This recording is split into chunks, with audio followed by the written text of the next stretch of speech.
So what we've done since the last time we've shot a video is removed the brake calipers and the brake pads to inspect the brakes. Okay, and what we've come across is this here pad is a lot lower than the others. And it's pretty much close to the wear indicator, which is this part right here. Tells you, starts squealing when the the brake pads are too low. So we went ahead and removed those to inspect them, and upon inspection we've come across the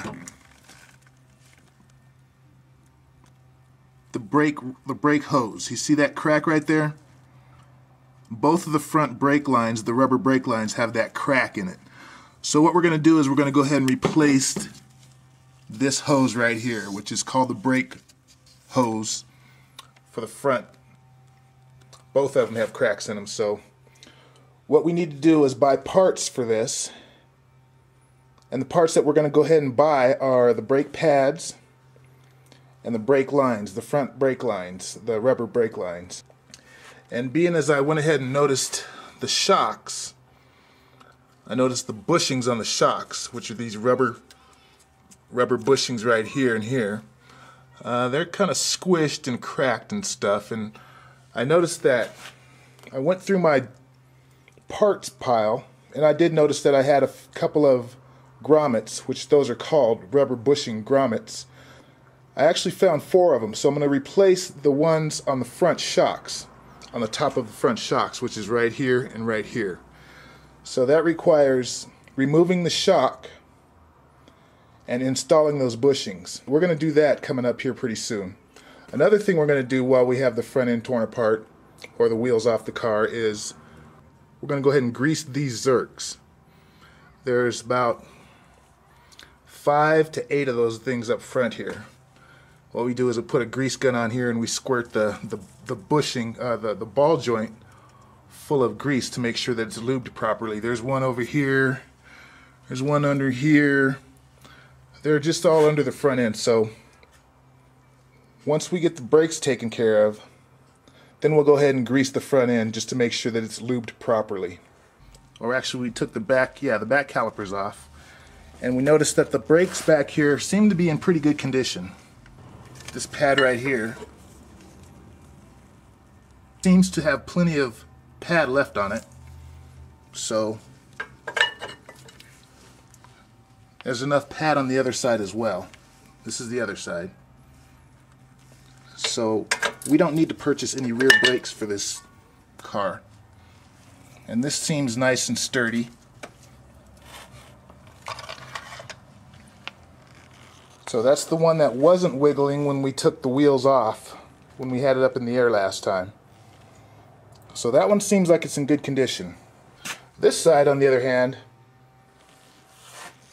is the one that we needed to remove the spindle nut, inspect the bearing, and what we found was that the spindle nut was loose.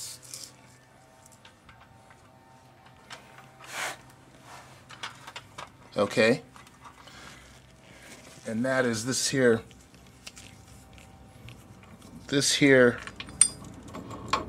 hub nut is actually the hub where the wheel mounts to. The bearings look okay.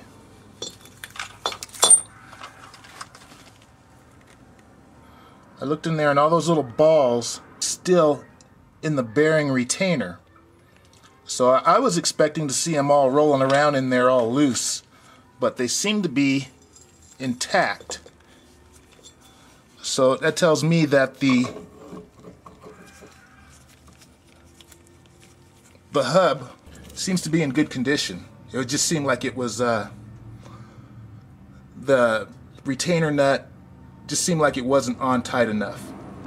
The pads on this side have enough pad on them for me not to replace the brake pads on the rear.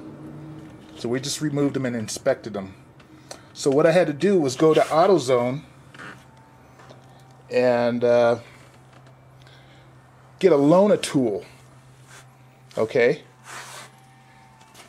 And Lona tool is a pretty neat system that AutoZone has, that you pretty much buy the tool, and then when you bring it back, you get your money back. So what we had to do was rent this here tool, which is a socket, 36mm socket. That's the spindle nut, and that's what holds on that hub to the spindle. This here is an 18mm combo end wrench. And the reason I had to purchase that is because when I removed the caliper mount, I was not able to get at the nut effectively with the tools that I have on hand. So I had to go ahead and purchase an 18mm combination end wrench. So that should make getting at that nut and getting the proper torque on it possible. Okay? So that's where we're at now. We're on the brakes on this car. And actually there's a couple of grease fittings back here that can be greased.